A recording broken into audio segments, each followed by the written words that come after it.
Cool. Hi, everyone who's just joining us. We're going to start in 1 minute while we just let everyone arrive. So make yourselves comfortable and we'll get started shortly.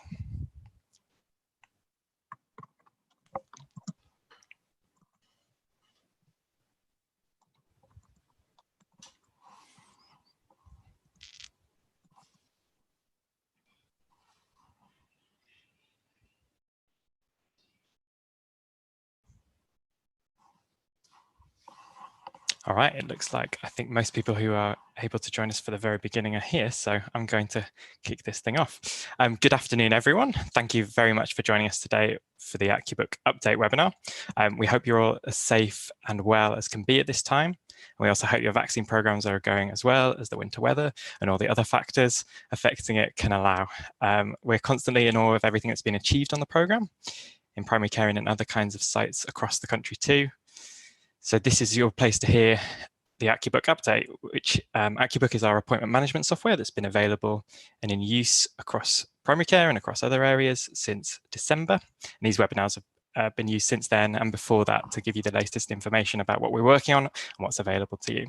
So my name's Matt Honeyman. I'm the policy lead here at accuRx, and I'm delighted to be joined by other Accu folk here today who are going to talk through a little bit about some exciting updates about accuTrack, the point of care solution that's coming down the track very soon, and Accubook, an update on what's been going on there and where we're going to go next too. So my colleagues Donnie, Maya and Jen will all be speaking to you very shortly. It's just us today. It was so lovely having Michael and Shankar on the last webinar, who are users who talked through how they're using Accubook to run their vaccine clinics. If you didn't catch them, their talks are up on the accuRx YouTube channel. There'll be links up to the YouTube channel later in this talk, up on the slides on the screen. And we arranged this one in pretty short order, basically because we had some exciting news to share with you and give you the opportunity to sign up for a few more updates on accuTrack.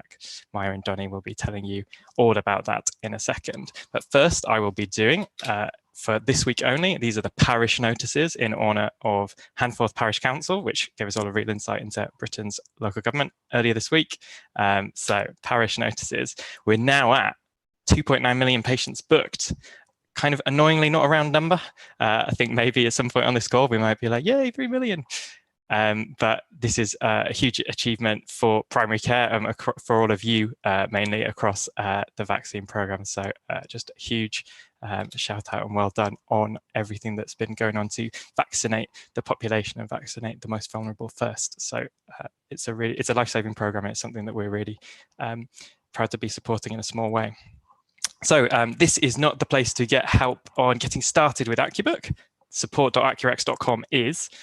So if you're on this webinar if you're brand new to Accubook, just pause the webinar, come back to it when it's uploaded on YouTube later. If you need access and you want to get started right away, support.accurx.com and our amazing library of support articles is the right place to go. The other place is to share with other users on the Facebook group, to learn from them, to share how you're using Accubook to support your vaccine program, and to hear and discuss the latest news and updates. And one example up there on the screenshot there that was posted by Maya yesterday, a little sneak, actually on Tuesday, a little sneak peek of what's to come in this webinar, all about accuTrack. So search for the accuRx desktop community on Facebook if you are a member on that network, and go there, find out more. The other thing that we want to do is learn more about how vaccine clinics are running in a safe and socially distanced way as much as possible. So we had this call last time and we had a huge response from colleagues across the country inviting us for virtual and physical visits. We'd love it if you would also be happy for a member of the accuRx team to visit. It's something we used to do a lot pre-pandemic. The vaccine clinics are quite a unique situation, and we'd really like to learn as much as we can about how you're running them and how we can support you through the products that we build. So vaccine.support@accurx.com is the place to send those emails and any offers that you have. So my final thing that I want to do in my little parish notices is set some ground rules about posting your questions in the chat for the Q&A later. So we're going to do a Q&A at the end of this after we've heard from the updates on accuTrack and Accubook.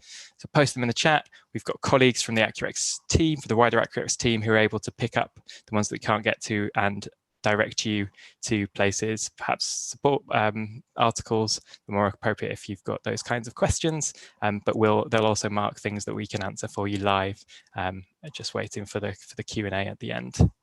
And that is everything from me. I think I'm going to hand over to Donnie and Maya, who are going to introduce themselves and the latest on accuTrack. Great, thanks very much, Matt. So yeah, for those of you who joined us last time, you might recognize me, but I'm Donnie Belfon, and I'm one of the 2 PMs that are on the accuTrack product at AccuRx. We've sort of divided and conquered the labor here, where I'm focused on delivery, and Maya, who you'll hear from imminently, is taking care of all of the design and research and design aspects of the problem.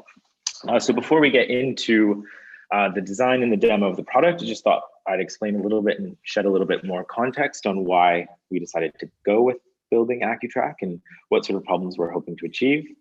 From the beginning, we really heard from our users that were unhappy with the existing solution, both because of reliability issues, clunky UI, and so we thought that we'd try and make something better. So essentially, yeah, you can go to the next slide, Matt. What we'll be running through today is showing you a demo of how accuTrack will make your clinics run faster, how you can leverage our new staff and batch tables to easily pull in information into the recording form with one click, and then also just showing a demo of what it looks like and a happy path of tracking someone from when they arrive at the clinic until that form is ready to be submitted. We built accuTrack for 3 main purposes: to sort of optimize for speed, safety, and accuracy. And yeah, you can hit the next slide there, Matt. And some of the things to look out for in this demo are just the ease of being able to pull patients directly from Accubook because of the integration, sort of getting rid of the need to sort of have the manual PDS search. We're also pulling in NIMS data to show if the patient has been vaccinated, and that's either a flu vaccination or COVID vaccination in the last 12 months. We've got an open-ended notes field so that the users can sort of adopt to each individual clinic setting about what information is important to pass along. And then lastly, an optional dual ownership fields. So that means that people, if for example, some clinics are running different areas for people screening the patients and different areas for people actually vaccinating the patients, we can create an audit trail that sort of shows who's exactly participating and what features of the accuTrack flow. And lastly, before I hand it off to Maya, we've built this to be technically proofed for growth, both at scale and reliability. So you shouldn't have any concerns about will accuTrack continue to work once we start pulling in thousands of patients, as we've heard from some clinics in any given day. So cool. With that, I'll hand it over to Maya for the demo. So hi everyone, as Donnie said, I'm Maya. I'm the other product manager working on accuTrack. I'm just going to share my screen to show you a live demo of what we've built so far. Can you see that? Brilliant. Yes, we can. So as Donnie mentioned, accuTrack will sit as a feature within Accubook. So you will be able to access it from the books list. And this is the view that many of you will be used to. So first of all, we're going to add a staff member to our staff table here. So we'll add a doctor, we'll enter their GMC code. People using Pinnacle will be used to this already. So you'll have to do this once for everyone working at your site, and then you'll be able to select the names that you've added here in the recording form for screened by or vaccinated by. So then for vaccine batches, it's a similar setup. You'll add in the batches that you have in stock for that site. You'll select from the brand, add a batch number, expiry date, use by if it's Pfizer, and then you're able to add an optional reminder batch name as well, which is quite a nice handy feature. So we'll go back and choose a clinic to record a patient's vaccination in. So we'll go on this one. We can search for a patient's name, mark them as arrived, which is already in Accubook, and then record their vaccination. So as you see, it pulls the patient information from Accubook there. On the right-hand side, as Donnie mentioned, we've got relevant vaccinations, so flu and COVID immunizations within the last 12 months that have been registered on NIMS for the patient. So NIMS is National Immunization Management Service. This reminder here with patient is scheduled for first dose is also pulled from that data, but we really want this to be right. So we make the user confirm that. So we'll say first dose here. Then we've got the screening prompts. So then assess that the patient is clinically suitable or not. So yes, consent provided by the patient in this case. We've got a notes section here in case you need to register any anticoagulants that the patient might be taking. And then who the patient was screened by. So I'll just put my name there. And then the vaccine details. So when we go live, this will look a little different from how it is. So these will be pulled from the vaccine batches table, which I just showed, and they'll be tiled. So it will show your most recent current vaccination batches. So we'll select one for today. So we'll have that Pfizer. Then we have injection site, left deltoid, time of vaccination, which is preset to current, but the user can change it if they need to. And then we'll have patient vaccinated by Donnie there. And you can either save progress if one person has filled out the first half of the form and someone else like the vaccinator needs to return to it later on, or you can submit the record and it will take us right back to the booked list.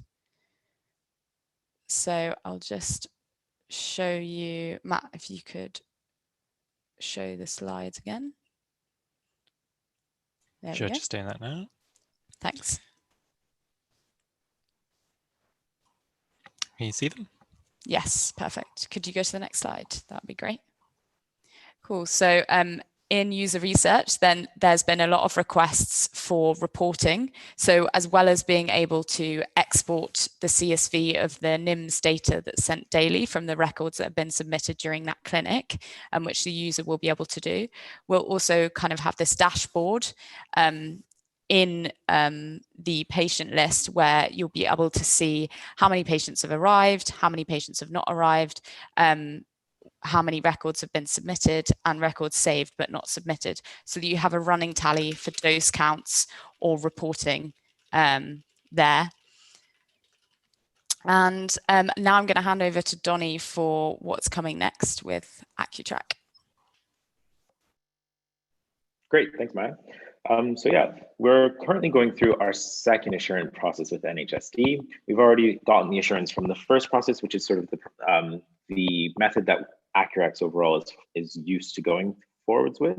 And we're now just, because this is going to be AccuRx's first point of care solution, there's some additional testing parameters that we're working our way through. We also realize that the ethnicity and care questionnaires have now been made mandatory by the vaccine committee. And so those will also be built out and added into the recording flow before we go live with the launch. Features that we're excited to add to, two that I'm particularly excited to get under the hood of. The first off is being able to add ad hoc patients directly within the accuTrack flow. And then lastly, surfacing the allergy information right into that immunization panel that Maya demoed on the right-hand side. If you hit the next slide, please, Matt. So what you can do in the meantime is join our waiting list, which would be incredibly helpful for us. Anyone who joins the list will be the first to know when accuTrack has gotten the seal of approval and is ready to sort of be shipped out and test in live situations. And we'll also be able to pass along any interest that is tracked through the waiting list to our colleagues at NHSD to sort of help put the pressure on to move us through the testing process as quickly as possible. And yeah, any questions there, obviously slot them in the Q&A and we'll get to them after. But right now, I think I'm passing over to Jen for an update on Accubook. Thanks very much, Donnie. I'm Jen. For those of you who haven't seen me on previous webinars, I'm the PM for Accubook, which is the kind of booking side of our vaccine solution. So next slide, Matt. I've got a couple of updates and a couple of kind of coming soons to talk you through for Accubook. The first one is something that we released yesterday, which was our integration with NIMS, which is the National Immunisation Management Service. What I wanted to just run through here was where we currently check NIMS, and then I'll show you that in the product as well. So the first thing we do is when you upload a CSV, we will check all of those patients' NHS numbers against NIMS and return the kind of vaccination details that we have for them. Something to note there is we don't get back from their API the location of where patients had their vaccinations. We will update that if we have that, but at the moment we don't have that data to display. The next time we check would be after the next morning after someone has a booking in Accubook. So someone books in through their link. The next morning, whether or not they were marked as arrived or not, we will check NIMS to see if anything's come through.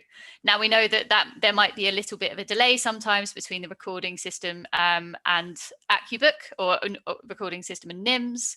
Matt can see your screen, by the way. Thank you. And then, so we make sure we check the third morning as well. So if it isn't there the first morning we check, a couple of days later we'll check again. So we're hoping that should clear up the majority of kind of delays between the two. And then the next time we add is when you invite patients for second jabs, which is coming, and I'll be showing you in a second. I was going to say something else there, but I can't remember. I think I'll just show you in the product. So Matt, if you could stop sharing your screen. Great. And what I'm going to show you now is how that looks kind of in practice when you upload. So I'm going to upload a CSV file here, this one. So this is doing that first step that I talked through of checking NIMS at the point of uploading a new CSV.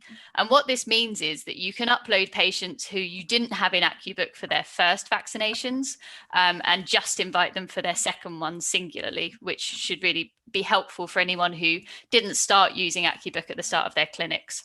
So you can see here we've got this national vaccination data is a new column we have here. So for this top patient, we didn't have any recorded vaccinations. So we found their information on NIMS and they haven't got any vaccinations against them. And for these two Blooms, they've both come back with vaccination details. So they've both come back from NIMS that they have had at least one vaccination. I can click continue and I can invite them. And you can see here they've already been invited. What I'm going to go ahead and do is show you the different states that patients are then put into. So these two should look familiar. So to manually book or awaiting response for their first vaccinations. Then we've got this new filter here, which is awaiting invite for second. So this was someone I just uploaded, and you can see here this new vaccination details section. So what this shows you is the information that we got back from NIMS. So you can see here the time that we checked NIMS, the type of vaccine that they had, and the vaccination details here as well. So when they had that first vaccination. So that patient is ready in that bucket now to be invited for their second vaccinations, which I know I keep saying, but I'll show you in a second. The other thing I wanted to say is one thing we'll be introducing over the next couple of weeks is also the opportunity to manually refresh any patients to get up-to-date information from NIMS. We know this might be helpful where, for example, there's been an error in something being uploaded to NIMS on the wrong patient. So a button will appear here soon with a manual refresh option that you can go ahead and check the most up-to-date information. So there's another patient filter that we've got here called had both. So you can see here that one of the Blooms that I uploaded has actually had both of their vaccinations. So for this patient, if you upload anyone, it could be that you thought they'd only had one, could be you thought they had none, and then they've come back and they've been vaccinated elsewhere. We will still upload them into the system so that you can have a record of those people, but they'll be put into this bucket of had both. And obviously there's no kind of option here for you to cancel them as they've already had them or book them in for new appointments. I'm going to move on now to quickly show you something that we introduced this morning, which is on the clinic setup page, this new column here of admin only. Now we're going to rename this because I think it was slightly confusing to a couple of people and call it hidden clinics.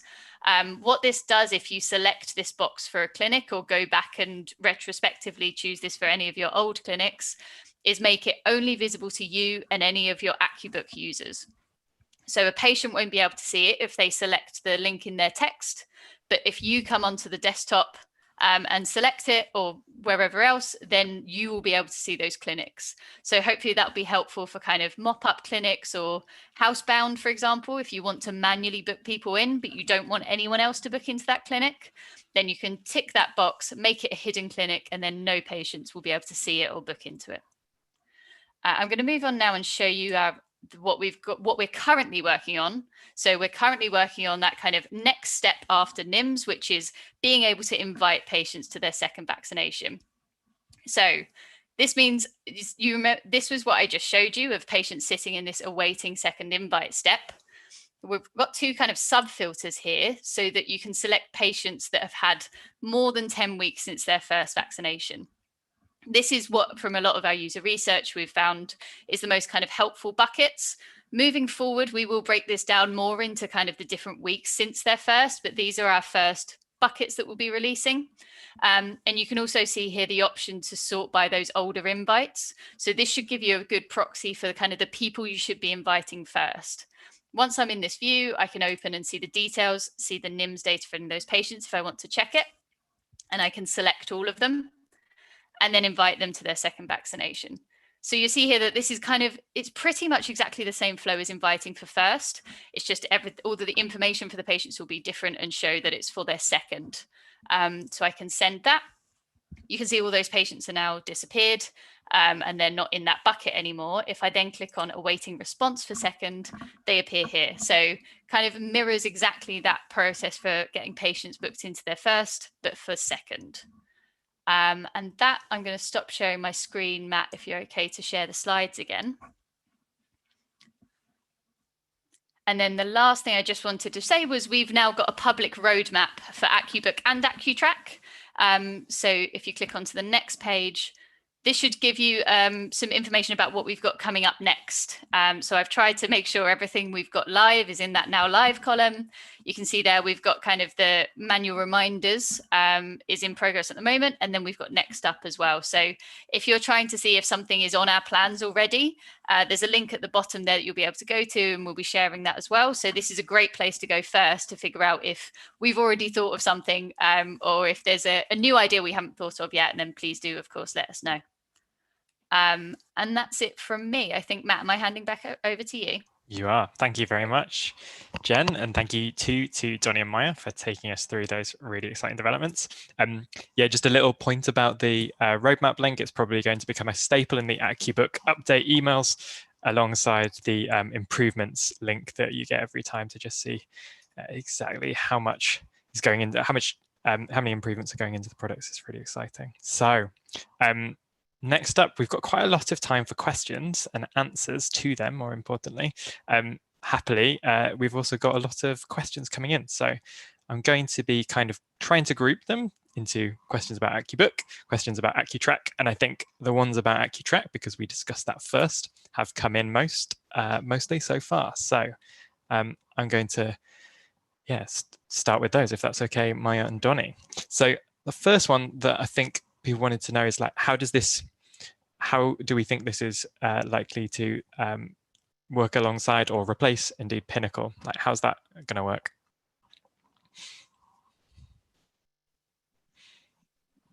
Thanks, Matt. So yeah, this is a good question. I saw a couple of these poke up in the Q&A. And I probably could have been a little bit more clear in explaining this at the upfront, but we're actually going to be used as a replacement or a second option to Pinnacle.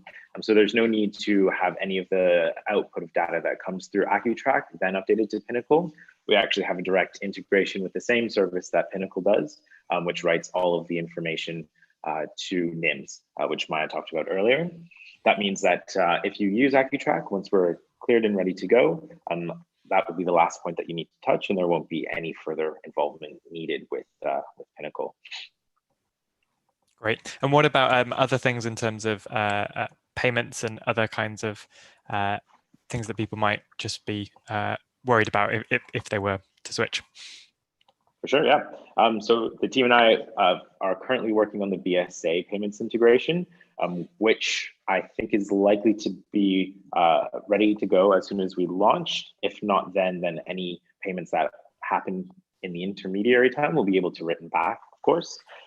It really just depends on how quickly NHSD is able to pass us through the testing protocol, but it's something that we're working on right now.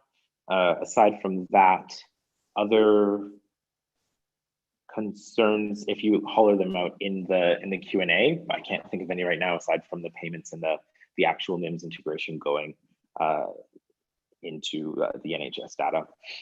We're also working on ensuring that all of the information writes directly to the patient record as well. And then one question that I was answering that might be worthwhile to speak out loud that I've actually forgotten what I was writing. So oh yes, somebody asked about merging any data with that existing data in Pinnacle to accuTrack for more long-term reports. That's not something that we've looked at yet, but it's something that we can add to the roadmap to look into in the future. Oh, great. That's super exciting. There's a couple of questions also about what data it's possible to capture. You mentioned that ethnicity recording was coming. People are raising also the need to capture home visits. Sorry, the Q&A screen on Zoom jumps around quite a lot. So apologies if I'm in the middle of reading one and it just disappears. Yeah, home visits, I think was the main one. Is that also going to be added alongside ethnicity? Yep, so there's 3 things there. So the ethnicity questionnaire is being added in. We got that as a must on the NHSD spec last week, so we're still integrating that. So that's ethnicity, and that will be in the patient details section on the recording form. Then there'll be the carer questionnaire, which includes questions like, are you a care worker? Are you a social care worker? Do you live in a care home? And that will also be included on the form.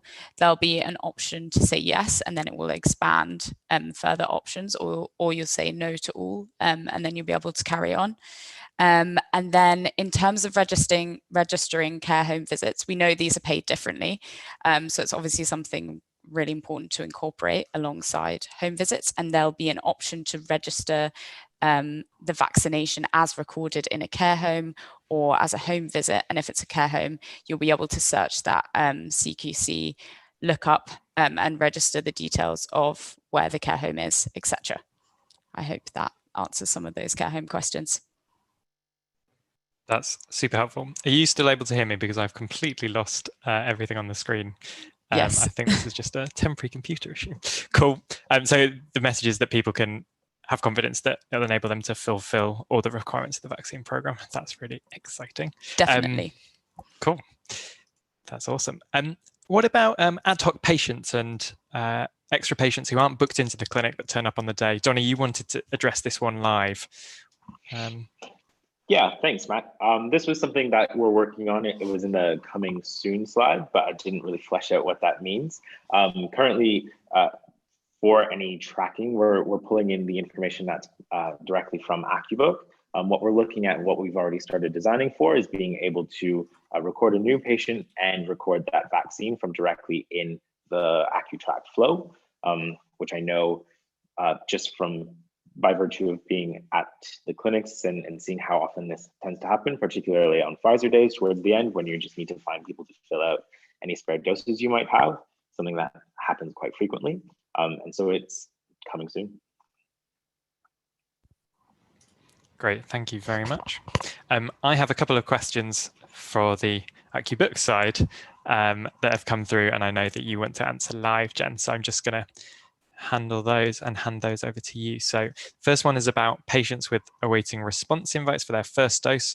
Will they be able to book into clinics? The people running the clinic have earmarked for the second dose as well. Good question. Yeah, so we are going to be doing this. So I saw one question there that I definitely meant to say when I was going through. So what I showed you in terms of inviting patients for their second vaccinations, that will be live by the end of next week. So we know that's in good time for a lot of you to book people in for second clinics. However, that will be kind of a first version. And then with everything we've done in Accubook, we get something live and then we improve on it. So one of those improvements that will come quite soon afterwards is being able to earmark a clinic, like I showed for the kind of hidden or not. We'll earmark a clinic for second bookings only. So you'll be able to mark off some clinics that will only be able to be booked in by patients that you've invited for their second bookings. Great, that's really clear. Thank you very much, Jen. And the other one was about when inviting for the second vaccination, how is it possible for the user to know if that patient had received the first dose as Pfizer or AstraZeneca? Yeah, great question. Probably something else I should have mentioned as well. So obviously we get that information back from NIMS. And so when you set up your clinics, you'll say whether it's going to be Pfizer or AstraZeneca. And so we will only display to patients the clinics that are appropriate to them. So if they book their first one in Pfizer, they'll only be able to book into a second Pfizer clinic. Again, this is one of the improvements we want to make, that you'll be able to filter based on Pfizer or AstraZeneca for their first dose to then make it easier. So if you want to go through and just invite all of your AstraZeneca patients for that week, we'll add that as another filter. So you can say, over 10 weeks to AstraZeneca, invite all of those people because that's what you have the capacity for. Great, thank you. That's super clear.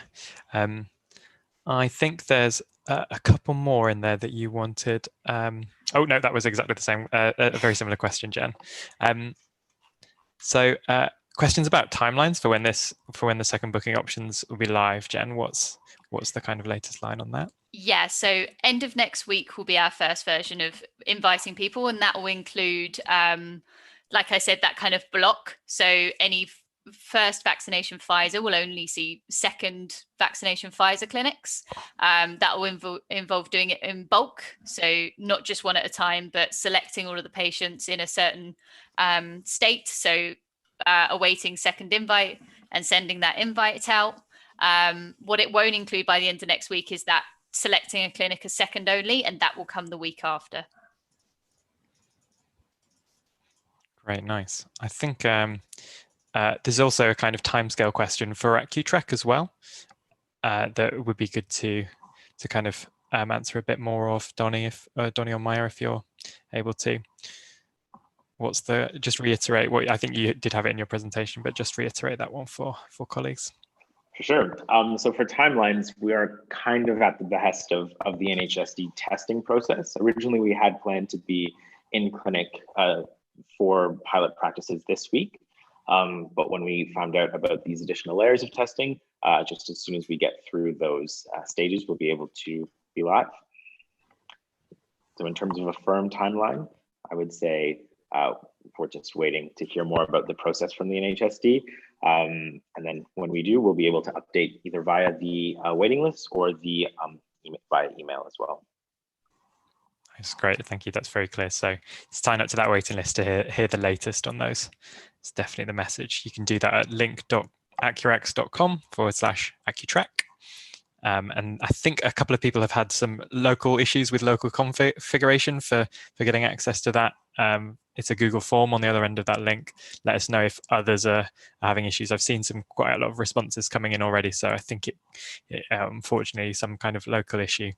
You may be able to sign that up on your phone if you're able to do that. If you're not on the same network and Wi-Fi that's blocking that. Okay, so there's a couple more questions about plans for accuTrack, and I'm really struggling with the jumping around, so huge apologies for this one.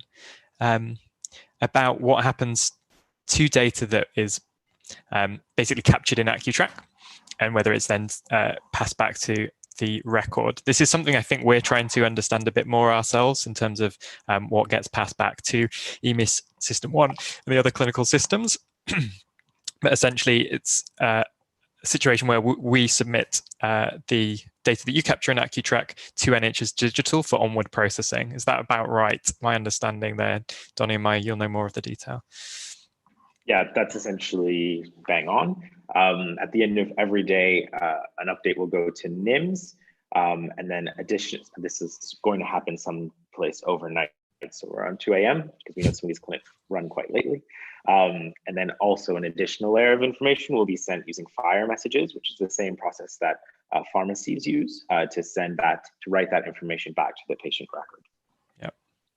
So that's really helpful. There's a question here that Rachel raises about ethnicity being coded back to EMIS once it's been recorded on accuTrack. At the moment, it's not pulled across from Pinnacle, which is unfortunate at the moment for the practice, because it also doubles their work if they wish to update their information about ethnicity and ethnicity of the patient, and that's indeed I think a new duty, a new policy for all practices to capture that information at the moment. So that's something we'll definitely take away by the sounds of it and work out how we can support you there. There are other bits of the AccuX platform that can help you with that. So if you're an AccuX desktop toolbar user, there's features available there in terms of Flory, the Flory feature, being able to obtain that kind of information directly from the patient. That's something that would then be coded back to your record on that side. But it's we'll look at the integration across that in terms of what's captured in accuTrack flowing back to the record as well. So that's the first time you're asking those patients for that information there. Either of you have anything to add on that? Cool. Okay, question about what payment is based on, whether it's Pinnacle or on NIMS. I think I can answer that one as well. So my understanding that payment is separate from what the data that is fed to NIMS. So essentially it is different. Yeah, it's a different data stream. And so one of the requirements for us as a point of care solution and the other point of care solutions that are out there is to make sure that we can feed that back to the NHS Business Service Authority through their API. And Donnie describes that we're going through that integration process and building that in as well. That's something that I think has to be done monthly at the moment, and I understand that practices have just been doing that for Pinnacle, and the data captured there for the first time, just making sure that that's all correct and payments are being passed out properly. So if anyone has spotted one that they would like to answer, please feel free to butt in. Otherwise, I'll keep throwing them over to you. I did have one, but obviously I've lost it now. Yeah, the Q&A is not very helpful view at all. I found it again. So someone asked, for second booking, what's the best way to deal with clinics run before Accubook? Or home visit clinics, do we upload these all together or per clinic done? So you can upload those in kind of groups of 500, the CSVs, and we just pull that correct information from NIMS. So we will know when they had their vaccinations, and you can just pull them in en masse, and they'll get put into the right states, and the people who need to be invited for second will be put into that patient state ready for you to do so. Great, thanks very much, very clear. Another question about hidden clinics and whether they can overlap with the booked clinics, essentially the visible ones, to use for extras. Or do you have to create a time out of opening hours, like at 10 p.m, something like that? Good question. So yeah, at the moment they can't overlap. We will look to add this and improve on that flow. So they have to be a separate time to any published non-hidden clinics that you have. But as I said, we'll look to improve that in the future. Great. I know why it's jumping around so much. It's because there's a feature in Zoom where you can thumbs up a question. So colleagues are voting up the questions that they would like to see answered, and it's causing chaos down at the as you scroll down at the bottom of the list. But right up at the top is probably where we should focus. So those of you watching, please do keep hitting the thumbs up button, and we can kind of like take the ones that you feel are most important. I hope we'll be able to get through most of the different themes, but we have a lot coming in. So there's one that I wanted to answer, which is plans to get NHS Digital or England to change the locked PCs they supply to the vaccine centres to enable this to be accessed. So that would be very concerning if any of the standard kit is blocking first of all, Accubook, and then eventually AccuTrack, because they're essential pieces of software for you in terms of running the programs. If this is still a problem for you, so I understand that we had some chain.accurx.com and the various other, essentially the links that you have to go to use our product being blocked in some of that standard kit.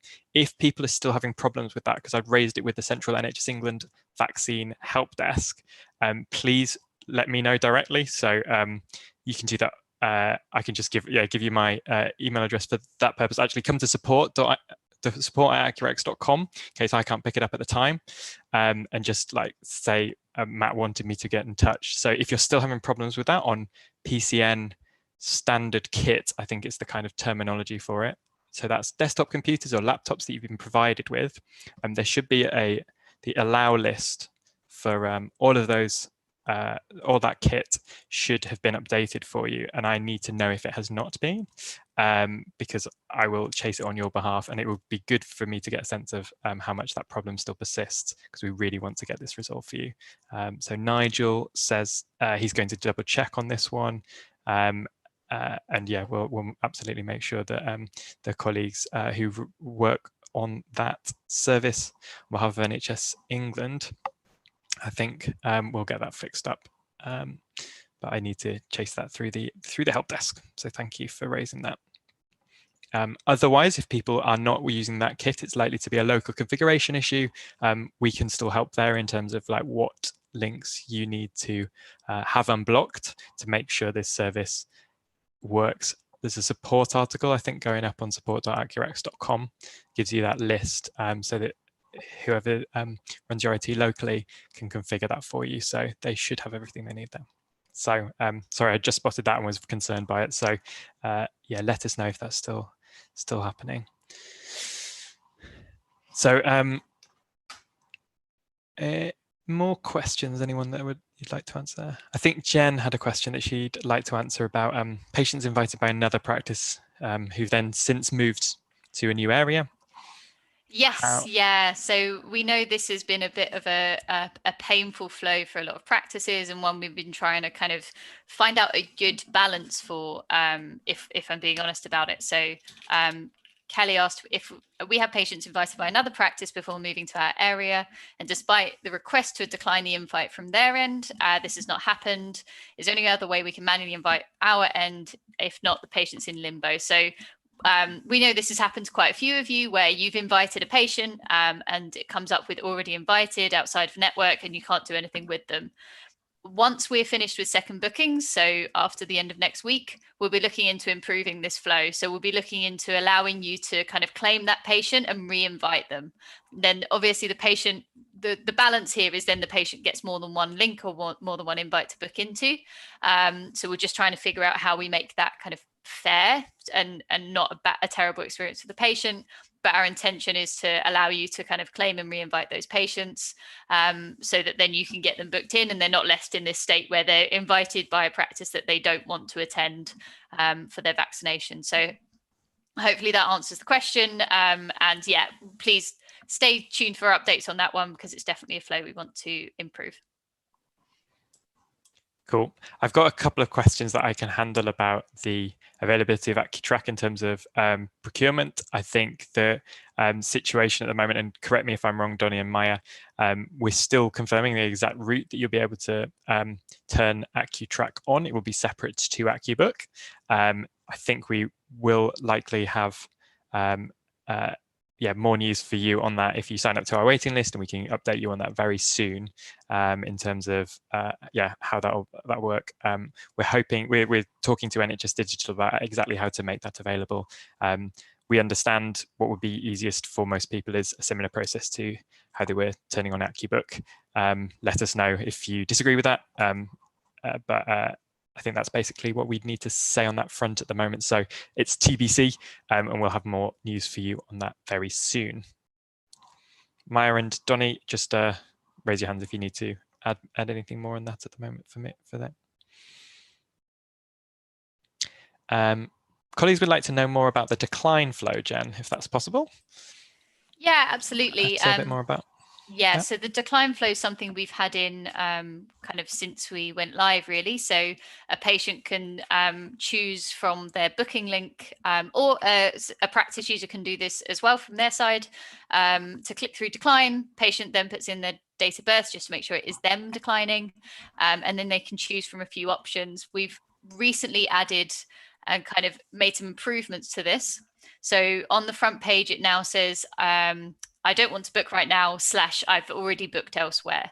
So we do kind of point people towards that. And one of the things we'll be improving over the next couple of days is making that link more prominent. So at the moment, it's kind of at the bottom of the page. And we know from a lot of you that actually you just rather know if they've already booked in elsewhere, so you can remove them from your list. So we'll be making that a more prominent link than it is right now. There's a couple of options that, so for example, I don't want to have the vaccine is one of the only options that codes back to the record as an actual decline. The other ones don't code back based on a lot of feedback that we had from you all. And so those patients go into a decline state, which can be filtered in Accubook as well. So you can click on those patients. Some of those patients, it will show you the reason. So say, for example, the reason that they gave was, I'm too unwell, please ask me again later. They can sit there until you're ready to kind of contact that patient, maybe a week, 2 weeks later, depending on any more kind of information that you've given, that the patient has given. And then they can be reset. So you can reset any decline patient to re-invite them. So lots of practices are treating it as kind of a temporary not now option, as well as those patients that don't want to get the vaccine. So there's kind of two flows you can do there: leave them in declined and they won't get invited again, or reset them and then you can re-invite them when the time is right for the patient.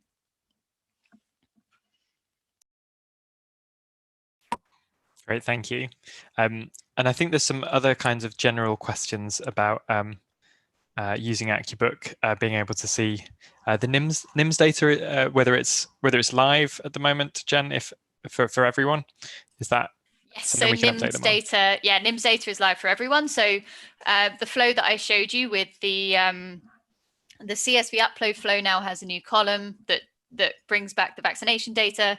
And if you expand any of the patient details for any patients, then it will show you the information that we've had returned from NIMS. So that's live now for everyone. Brilliant, thank you.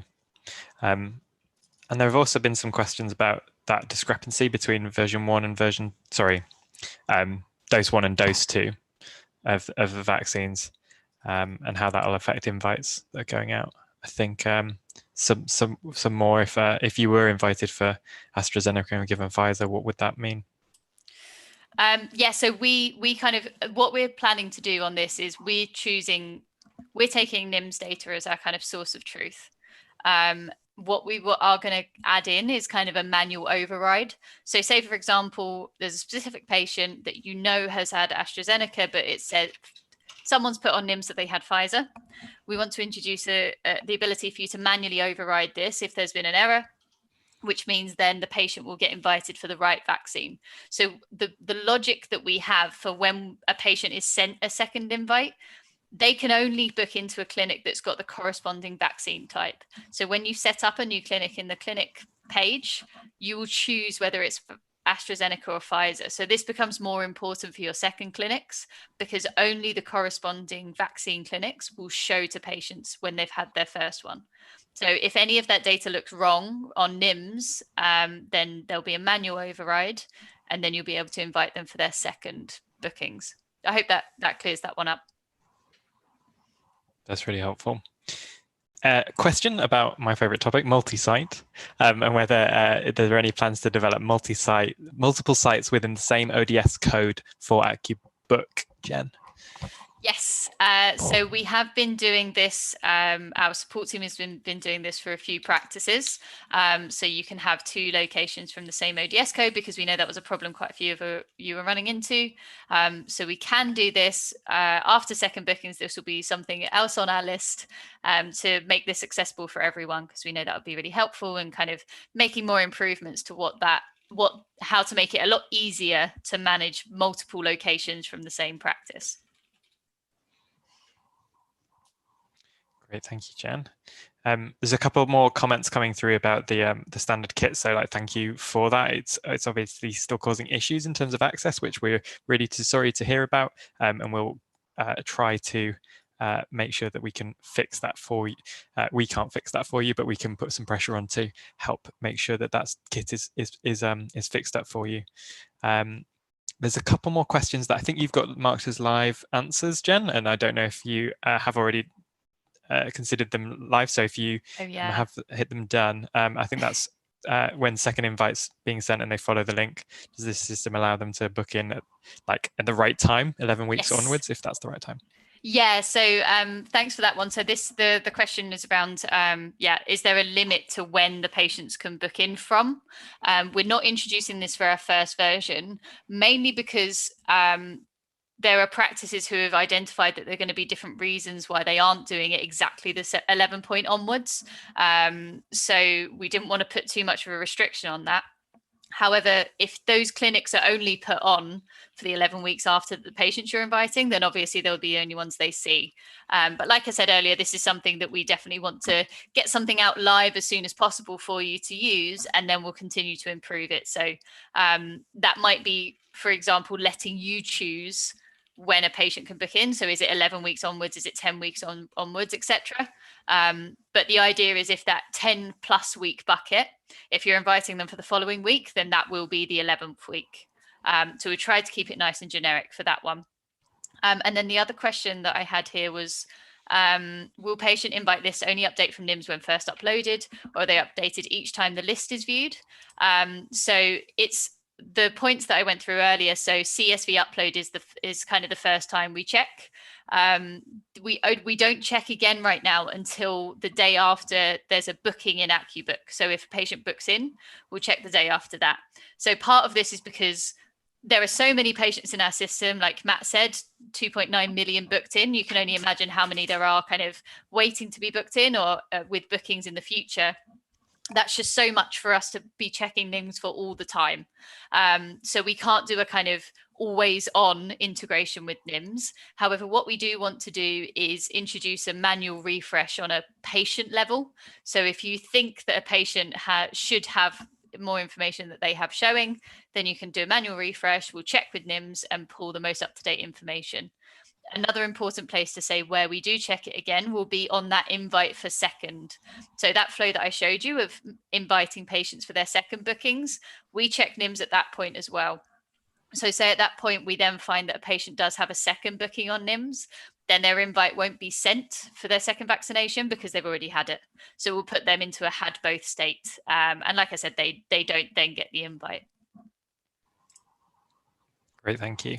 There's a question here about any plans to cater for patients who don't have an NHS number. So mostly foreign nationals that are directed, the colleagues in primary care are being directed to vaccinate. So I think I can probably talk more about so the system at the moment, we use the NHS number as the unique identifier. And when we went through our first NHS Digital process for the appointment management solution, the Accubook, we would kind of we were told that NHS number had to be the unique identifier and it would be a requirement for the wider vaccine program. So that's obviously changing. And so that's something that I think we will take away. And I don't know if you've picked that up as a need before, Jen, but we certainly. Definitely kind of echoing all of that. We're keen to try and do something here, but like you said, that is our unique identifier right now. So we need to try and figure out how we would allow for that. Yeah. And I think one way that people may be able to get around it, I don't know actually the rule on arranging for an NHS number to be applied to a new patient if they would not be necessarily be eligible. So yeah, we can take that away and get back to you, Nigel, and anyone else who's interested in that. If you just post as a comment under his question down at the bottom of my list at the moment because it's most recent, we can certainly pick that up because we're very keen to make sure that we're supporting everything that you need to do on this program. There's questions about math sites and those kinds of duplication.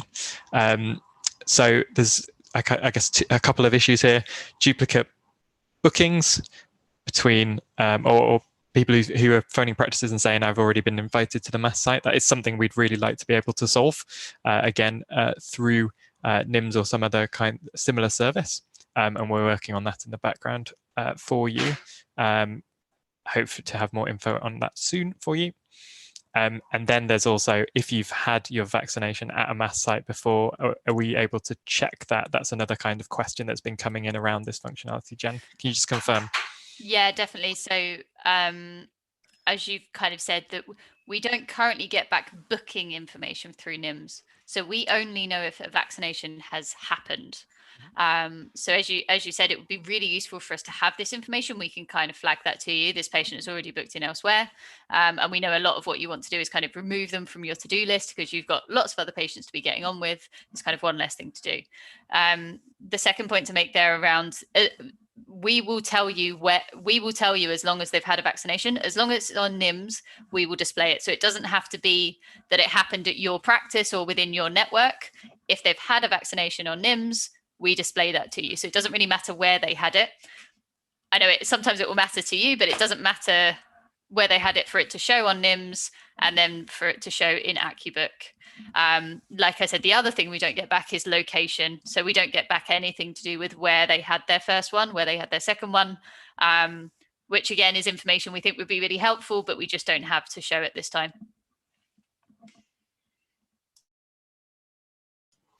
Great, thank you, Jen. A couple more questions for accuTrack.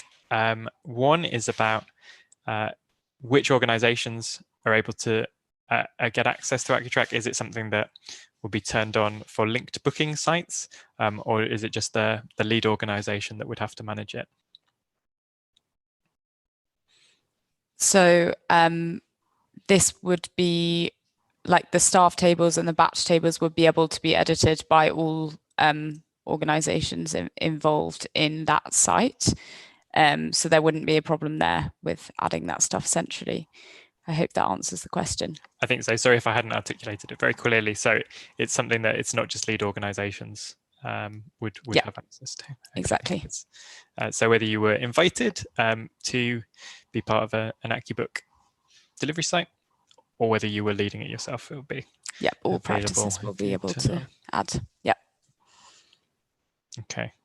And that will be, I think the detail on that will be confirmed in terms of exactly when we fleshed out exactly how you can get access to it and that procurement route. So we hope that it's nicely aligned with the Accubook one, and don't anticipate any problems on that front, but we'll have more to confirm to you through the waiting list, hopefully, if you have signed up. So we're just coming up on time, so we've got a couple more minutes. I just want to give you all an opportunity, all my fellow panelists, to flag any questions that you definitely want to answer here. Fortunately, I think we've so far answered 106 questions between us and the team who are typing those questions as well. If there's anything else you'd like to raise, bring it in. I just had one. Which these questions just show how much I missed out when I was going through the flow, I think. But can you batch re-invite for second doses, or do you have to do each one individually? So you can do each one individually, but you can also do it in batch as well. So we currently have batch functionality for cancelling manual invites. You can do that right now. If you filter just on that patient status to manually book, you can click at the top and select all of them on that page and delete those invites. We're in the process of doing that for the manual reminders as well. So some of you may have seen in the awaiting response category that you can send a reminder.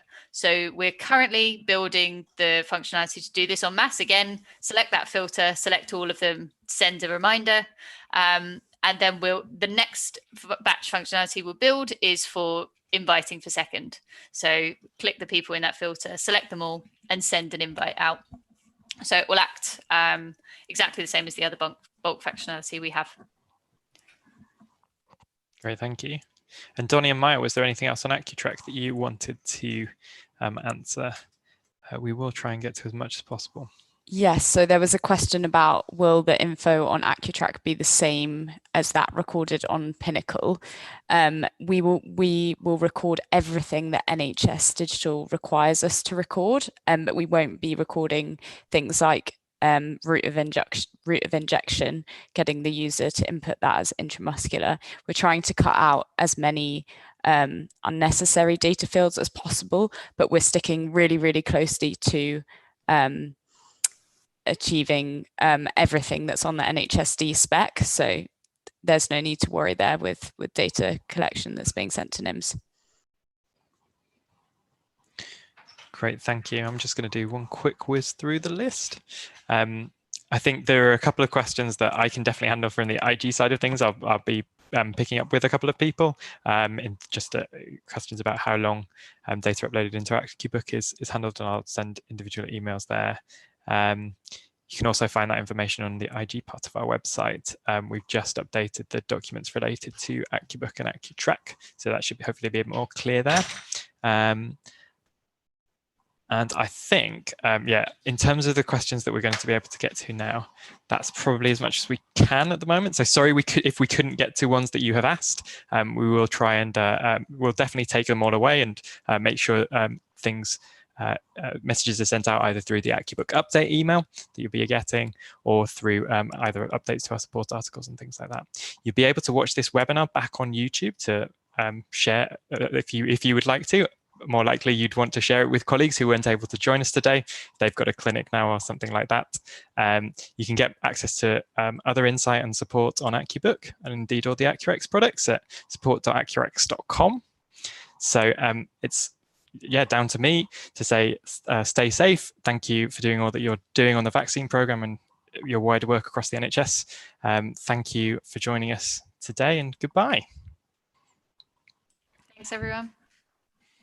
Thanks, everyone.